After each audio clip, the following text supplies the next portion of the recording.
Welcome to the Kottke Ride Home for Tuesday, September 14th, 2021. I'm Jackson Bird. Today, how gas stations actually make money and their prospects for the future. Steve Wozniak says don't mess with space.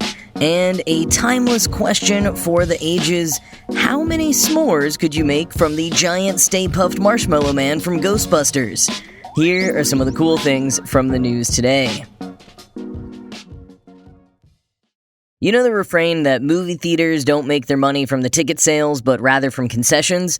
That's not exactly true. The profit margins are much higher on concessions, sure, but they still make a lot more of their profit from ticket sales than people tend to think, especially ever since that secret fact started getting thrown around. But one place that really does rely on their version of concessions for profit? Gas stations. According to Zachary Crockett in The Hustle, gas stations are only taking home a small fraction per gallon of gas sold. And when the price of oil goes up, they might even be losing money. Quote, according to Ibis World, gas stations make an average net margin of just 1.4% on their fuel. That's far lower than the 7.7% average across all industries and ranks beneath other notoriously low-margin businesses like grocery stores at 2.5% and car dealerships at 3.2%, end quote. First, Crockett points out that the majority of gas stations in the U.S., at least, are owned by individual operators who only own one station. So these are people who are franchisees for name-brand oil companies like Shell, Chevron, or Texaco, and some others run their own generic places and buy gas themselves on the open market. So when we're talking about operators losing out on money here, we're not necessarily talking about the giant corporations, but kind of, for some, small businesses. But how do they end up with such a small fraction of the profit? Crockett breaks it down like this. Let's say you buy a gallon of gas for $3.18, a steal here in New York City. $1.63 of that, a full 51%, is going to the crude oil itself. 55 cents goes towards the refining process, another 55 cents goes to taxes, 25 cents goes to transporting the now gasoline to the gas stations, leaving you with, if you've been doing the quick math here in your head, just 20 cents. That's 20 cents going to the gas station owner. But then you've got everything else, like payroll, utility bills, insurance, etc., bringing the average profit per gallon to just 5 to 7 cents. That's it. Now, Crockett does admit that gas station owners claimed a wide variance of profit when they spoke with him.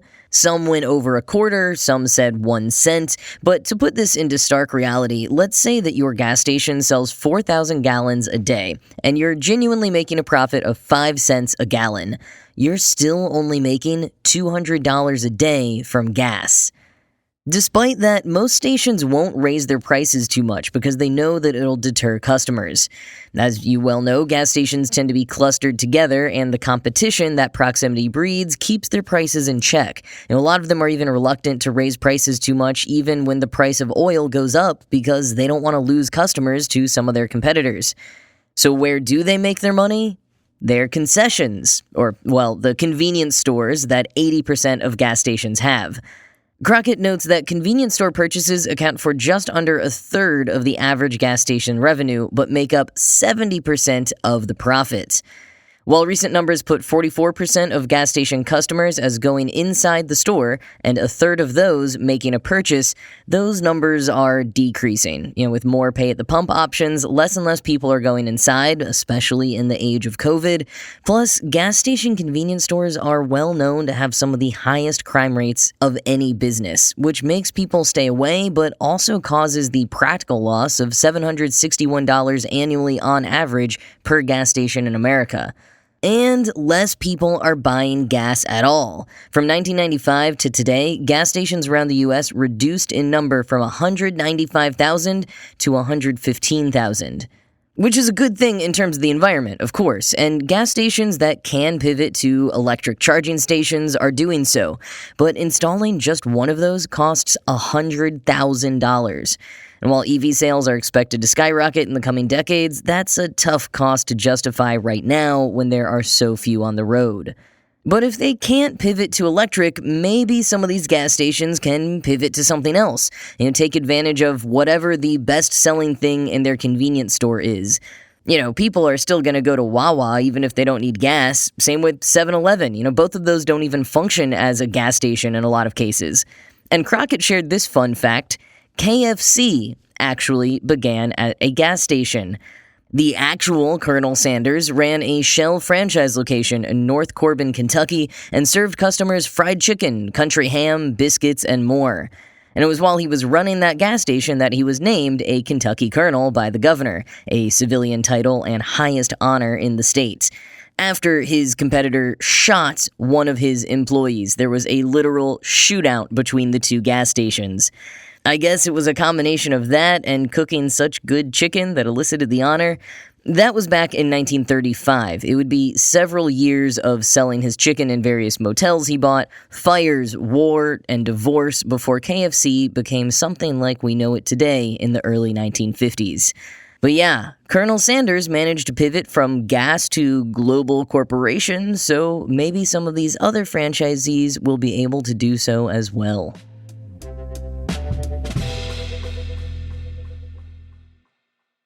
On Sunday, Apple co-founder Steve Wozniak tweeted out a Super Bowl-style stock footage commercial.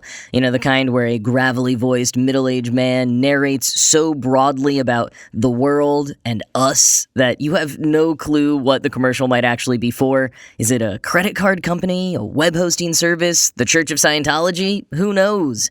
Fortunately, Wozniak gave us a hint in his tweet, writing, quote, "A private space company is starting up, unlike the others." End quote. Oh no, is Steve Wozniak trying to hop into the billionaire space race? Sure, the tweet said that they're not like the others, and the video specifically used the line, "It's not a race," but that's the same empty sentiment all the others would spout despite any of their actions. Now, officially, we won't know what this private company, called Privateer, is going to get up to until sometime later this week. Wozniak and co-founder Alex Fielding will be announcing more at the Amos Tech 2021 conference, which runs today through Saturday in Maui. But the talented sleuths over at Gizmodo managed to find a hint via a press release for a completely unrelated 3D titanium alloy printer called Desktop Metal. That company must be working with Privateer because they secured a testimonial about 3D titanium printing from Wozniak and described him as the co-founder of Privateer Space. And then, in what surely must have been a huge breach of an NDA considering that this press release went live in August, Desktop Metal goes on to describe Privateer Space as, quote, "a new satellite company focused on monitoring and cleaning up objects in space," end quote. So there you have it. Wozniak and Fielding are not trying to become astronauts themselves, colonize Mars, or become NASA's de facto space chauffeur. No, they actually want to help clean up space and make sure that it's safe and usable by generations going forward. As Gizmodo points out, quote, "Space has become a dumping ground for dead satellites and launch vehicle rockets, so much so that in 2019, NASA called low Earth orbit the world's largest garbage dump, with nearly 6,000 tons of waste. NASA has warned that space junk threatens spacegoers with garbage hurtling up to 7 times faster than a bullet, and reports that even paint flecks have smashed shuttle windows.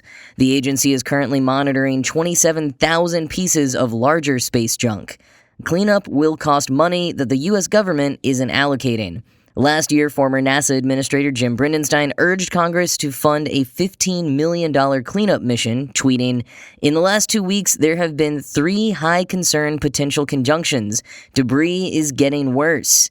The most recent space funding bill, which has passed the Senate, hasn't set aside those funds, but directs the Office of Science and Technology Policy to evaluate the situation. Former NASA scientist Donald Kessler famously predicted in 1978 that the densifying minefield will grow exponentially more dangerous for decades to come as future collisions erupt in more junk. Last year, he told Scientific American that space is long overdue for catastrophe. End quote. And while NASA and the U.S. government haven't yet specifically allocated funds towards cleanup efforts, the world won't have to rely solely on Privateer, if indeed this is what they're doing. The UK and Japan have been funding a company called Astroscale, which is currently testing magnetic docking systems to collect space junk and then use the Earth's atmosphere to burn it all up. And there are research teams around the world that have been working to develop other solutions. There's the Electro-Optic Systems, or EOS, from Australia that would zap space debris with ground-based lasers to push it out of the way of potential collisions. Not unlike NASA's DART mission that's going to try the same method for asteroids, except they'll be using a whole spacecraft instead of lasers. A British project called Remove Debris is trying out nets and harpoons. A student from the University of Cape Town developed a method that would equip spacecrafts with nitinol tentacles. And the European Space Agency has also been working on a space claw that would function similarly to Astroscale's magnet. So what method will privateer choose? Harpoons? Tentacles? Space claws? We'll have to wait for their big announcement at the Amos Tech Conference to know for sure, but I have to say, if Gizmodo is right, this is a very refreshing announcement from a famous rich dude-funded private space company.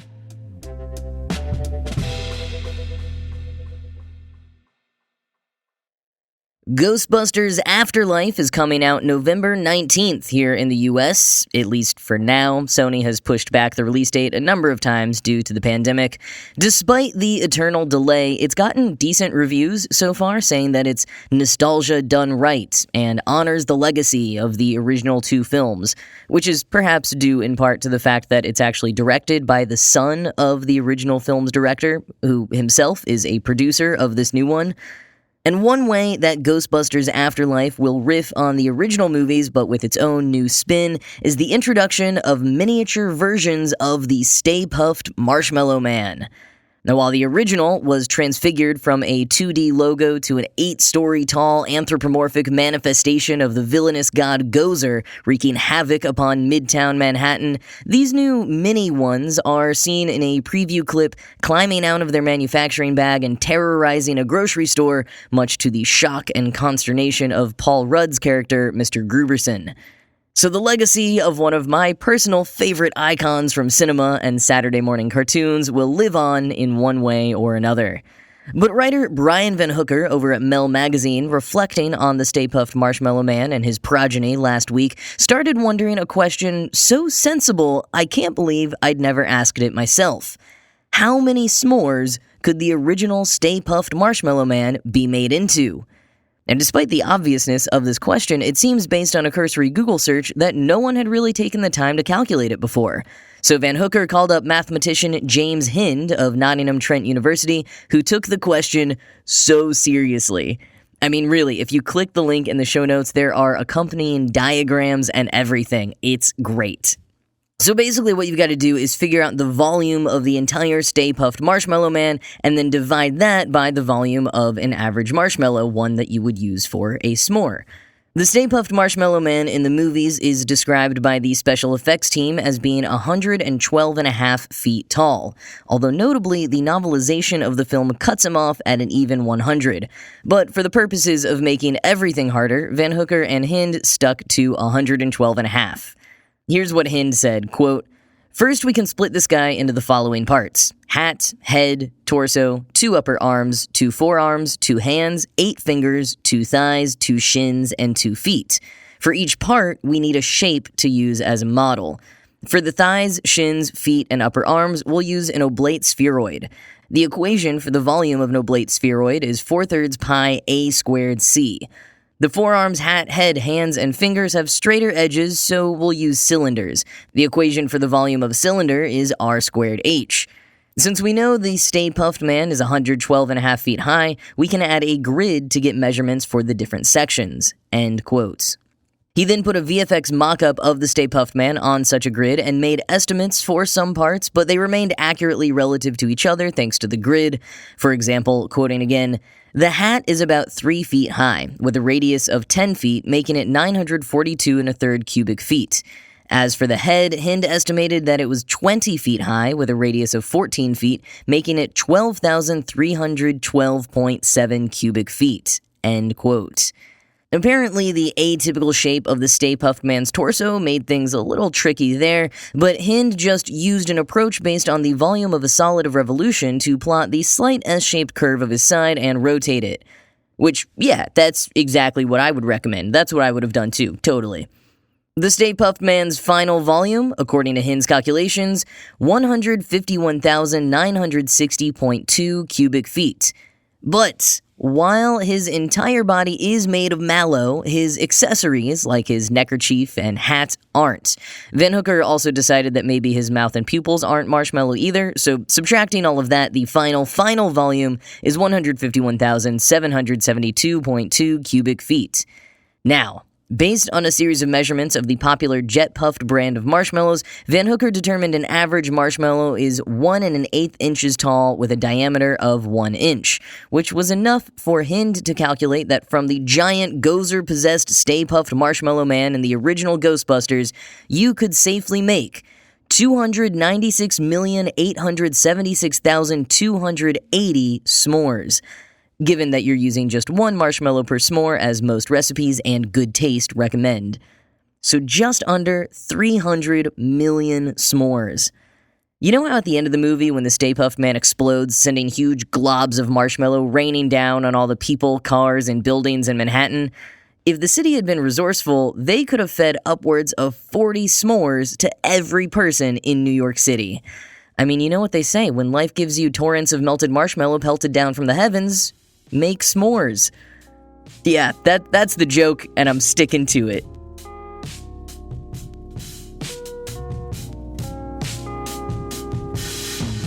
So as I record today's episode, all of the news is starting to trickle in about Apple's announcements at their big event today. If you want a rundown of everything, go give a listen to today's episode of our sister show, The Tech Meme Ride Home, hosted by Brian McCullough, who will have all the details you need and more. But that is it here for today. As always, this show was produced by Ride Home Media and Kottke.org. I am Jackson Bird, and I will talk to you again tomorrow.